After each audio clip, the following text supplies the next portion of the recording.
اس تھوڑی سی گفتگو کے دوران اگر کوئی سوال آپ کے ذہن میں پیدا ہوئے ہوں تو وہ مجھ سے کر لیں، اس کے بعد انشاءاللہ ہم اگلا اس کا جو ہے نا قسط وہ اس پہ بات کریں گے۔ جی فرمائیے آپ نے فرمایا کہ بھروسے اور توکل میں یہ آتا ہے کہ ہم جیسے ایک دودھ والے سے دودھ لے رہے ہیں تو ہم توکل کے حوالے سے اس پہ بھروسہ کریں گے کہ وہ دودھ ٹھیک ہوگا تبھی خریدیں گے نا، تو یہ اپلائی کرتا ہے ہیومن ریلیشن شپس کے اوپر بھی۔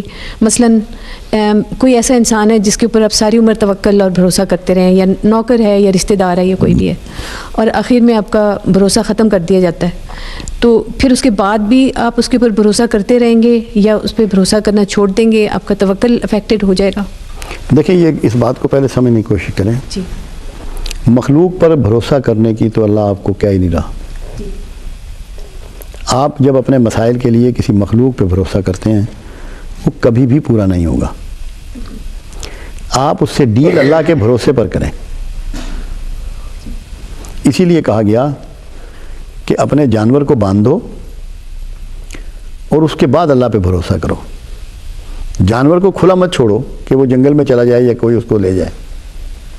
اب اللہ کے رسول صلی اللہ علیہ وسلم نے آپ کو بھروسے کی ٹریننگ دی کہ رات کو آپ کے جو کھانے پینے کے برتن ہیں یا اس میں کوئی دودھ ہے یا اس کو ڈھانپ کے رکھو، مبادا کہ اس میں کوئی جانور گر جائے اور تو بیمار ہو اور کہے کہ اللہ نے مجھے یہ نقصان پہنچا دیا۔ اللہ کو آپ نے بھروسہ کرنا ہے سسٹم کے اندر، بیانڈ سسٹم نہیں کرنا۔ اگر آپ نے ملازم پہ بھروسہ کرنا ہے تو اس کی لیمیٹیشنز ہوں گی کہ آپ نے کس حد تک اس پہ بھروسہ کرنا ہے۔ اندھا دھند اعتقاد کو کہیں اللہ اجازت نہیں دیتا۔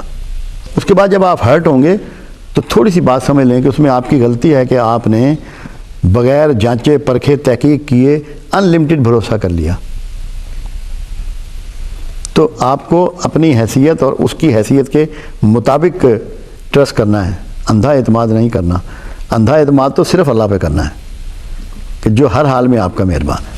میں اس سلسلے میں جناب یہ کہنا چاہوں گا، آپ نے بالکل صحیح فرمایا کہ اس میں توکل سے لالچ بھی ختم ہو جاتا ہے۔ لالچ تمام برائیوں کی جڑ ہے، جس سے ہم جب توکل کرتے ہیں خدا کی ذات پہ تو یقیناً ہم اپنے لالچ اور دوسری چیزوں سے باز رہتے ہیں، تو معاشرے میں بہت ساری برائیوں سے ہم بچ جاتے ہیں۔ لیکن میں یہ پوچھنا چاہوں گا کہ کیا ہم جب کوشش نہیں کرتے، توکل کا مطلب یہ تو نہیں کہ آپ کوشش کے بغیر آپ بیٹھے رہیں، جیسے پرندے رزق کی تلاش میں نکلتے ہیں اور ان کو اللہ تعالیٰ رزق عطا فرماتے ہیں، توکل بھی کرتے ہیں اور اپنی کوشش بھی، کاوش بھی جاری رکھتے ہیں۔ تو اس سلسلے میں آپ کچھ فرمانا چاہیں گے کہ کیا کاوش کی توکل کے ساتھ کتنی اہمیت ہے؟ اگر آپ آدم علیہ السلام سے لے کے رسول اللہ صلی اللہ علیہ وسلم تک کی زندگی کا مطالعہ کریں، کوئی ایک پیغمبر آپ کو نظر آتا ہے جو بیٹھا رہا ہو؟ ہمہ وقت کوشاں رہے اللہ کے پیغام کے لیے، لڑائیاں تک لڑیں، فاقے بھی برداشت کیے، دھوپ گرمی سردی برداشت کی۔ محنت توکل کا حصہ ہے۔ جو ایبیلٹی اللہ نے آپ کو دی، اور اللہ نے الگ الگ ٹیلنٹ گرانٹ کیا انسانوں کو تاکہ وہ اس کو استعمال کریں، مگر اس کے نتائج کے لیے بھروسہ اللہ پر کریں۔ جب آپ محنت پہ بھروسہ کر لیتے ہیں تو آپ کے ایمان میں کمی آ جاتی ہے۔ اللہ یہ چاہتا ہے کہ آپ ایمان کے ساتھ محنت کریں۔ نتائج اللہ نے اپنے پاس رکھے ہیں اور محنت کی آپ کو دعوت دی۔ آپ ذرا غور کیجئے، رب العزت نے کم و بیش جیسا کہ کہا جاتا ہے 1,24,000 پیغمبر مبعوث فرمائے، مگر سب کو ایک بات کہی کہ لوگوں کو میرے دین کی دعوت دو، میری طرف بلاؤ، البتہ ان کو ہدایت کی توفیق میں دوں گا۔ نتیجہ اپنے اختیار میں رکھا، کیونکہ اگر نتیجہ انسان کے اختیار میں دیا جاتا تو انسان اس دنیا کا ٹھیکیدار بن جاتا، اور جیسا کہ آج بدقسمتی سے بہت سے شعبوں کے لوگ ٹھیکیدار بن گئے ہیں، تو انسان کو ٹھیکیدار بننے سے بچانے کے لیے، سسٹم میں رکھنے کے لیے، بیلنس رکھنے کے لیے اللہ نے اس کو یہ دعوت دی ہے، تو محنت کر، کوشش کر، اور جو مہلت وقت کی، تیری زندگی کی، تیری اہلیت کی شکل میں، تیرے اسباب کی شکل میں نے تجھے عطا کی ہے، اس کو میرے بھروسے پر استعمال کر۔ آپ دیکھیے، ایک بہت ہی کامن سی بات ہے، اگر یہ سمجھ میں آ جائے، الرازق اللہ ہے، رزق اللہ دینے والا ہے۔ آپ کے کھیت میں کبھی اللہ نے ہل چلایا؟ آ کے کھیت میں آپ ہل چلاتے ہیں، بیج آپ ڈالتے ہیں، پانی آپ دیتے ہیں، گوڈی آپ کرتے ہیں، فصل جب پکتی ہے تو اس کی حفاظت کا بندوبست کرتے ہیں، پھر دانہ بھوسا الگ کرتے ہیں، پسواتے ہیں، آٹا گوندتے ہیں، اور پھر آخر نوالا بھی خود ہی توڑتے ہیں۔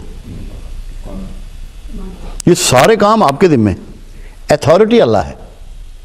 اگر وہ نہ چاہے آپ کی یہ ساری کاوشیں بیکار ہو جائیں، بلکہ کھڑی ہوئی فصل کو چاہے تو برباد کر دے، جھلسا دے. قرآن حکیم میں بارہا اس کا ذکر آیا ہے کہ باغ تک اجاڑ دیے، کھڑی فصل اجاڑ دی. لوگ گھروں سے نکلے ہیں کہ ہم جا کے فصل کاٹیں گے، آگے آئے تو دیکھا کہ بھوسا بن چکا تھا. یہ چاہ رہا ہے کہ محنت آپ کریں، جستجو کریں، مگر اسے ذمے اللہ کے ڈالیں کہ یہ مالک کا کام ہے. آپ خود سوچئے کہ محنت کی دعوت وہ کیسے دیتا ہے. ہیرے، جواہرات، چاندی، سونا، مختلف دھاتیں، تیل، پیٹرول، گیسز، سب پہاڑ کے اندر چھپائیں اس نے. کسی کو سطح پہاڑ پہ نہیں بکھرایا. کیوں؟ انسان اپنی محنت اور جستجو سے اس کو ڈگ آؤٹ کرے، اس کو کھوجے، اس کو کھودے، نکالے اور پھر اس سے مستفید ہو. مگر اس سب کے لیے بھروسہ اللہ پہ کرنا ہے. یہ محنت اس کائنات کے حسن میں اضافے کے لیے اللہ کا ڈیزائن کردہ ایک سسٹم ہے. بعض اوقات انسان بھروسہ بھی کرتا ہے، محنت بھی کرتا ہے، توکل بھی کرتا ہے، لیکن رزلٹ نیگیٹو نکل آتے ہیں. اس کی کیا وجہ ہو سکتی ہے؟ اس کی وجہ تو قرآن نے بارہا بیان کی ہے. اللہ کہتا ہے کہ تو اپنی غلطیوں سے بیمار ہوتا ہے، شفا میں دیتا ہوں. کیونکہ آپ کو علم دیا گیا، آپ دیوار تک دیکھ سکتے ہیں، دیوار کے پیچھے نہیں دیکھ سکتے.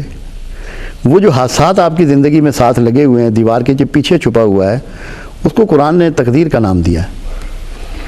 وہ فعل اللہ ہے، وہ اللہ کی مرضی ہے، وہ آپ کے دائرہ اختیار میں نہیں ہے.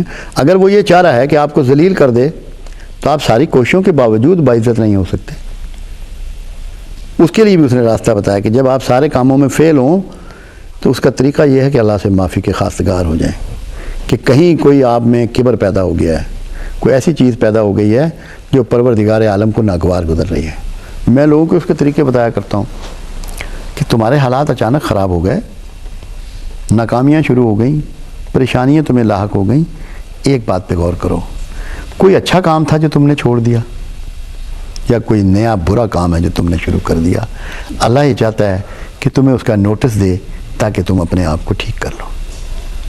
آپ کا مخالف نہیں ہے اللہ، دشمن نہیں ہے، اور کوئی بھی خالق اپنی مخلوق کا دشمن نہیں ہوتا. اگر کسی کا ایک شعر ہو نا، اور اگر آپ اس کو بگاڑ کے پڑھیں تو اس کے سینے پہ ایسا لگتا ہے جیسے گھوسا مار دیا. اس کو یہ بات پسند نہیں آتی شاعر کو کہ میرے شعر کو بگاڑ دیا جائے. تو خالق کو یہ بات کیسے پسند آتی ہوگی کہ اس کی مخلوق کو دکھ ہو. اسے ٹریس کرنا پڑے گا، تلاش کرنا پڑے گا، کھوجنا پڑے گا کہ خطا کہاں ہے، غلطی کہاں ہے، بھول کہاں ہے. یہ بہت ضروری ہے. جس کسی کے بھی حالات میں ایسی پریشانی لاحق ہو، اس کو چاہیے کہ وہ اس کے بارے میں بیٹھ جائے اور اللہ سے گزارش کرے اور اللہ سے معافیاں مانگے. کوئی وجہ نہیں کہ اللہ تبدیل نہ کر دے. وہ اللہ، آپ دیکھیے ذرا بات سمجھیے کہ یونس علیہ السلام کو اللہ نے کہا کہ ان کو بتا دے، اپنی امت کو، اپنی قوم کو، کہ میں ان پہ عذاب بھیجنے والا ہوں. جب انہوں نے بتایا تو پوری قوم سجدے میں گر گئی.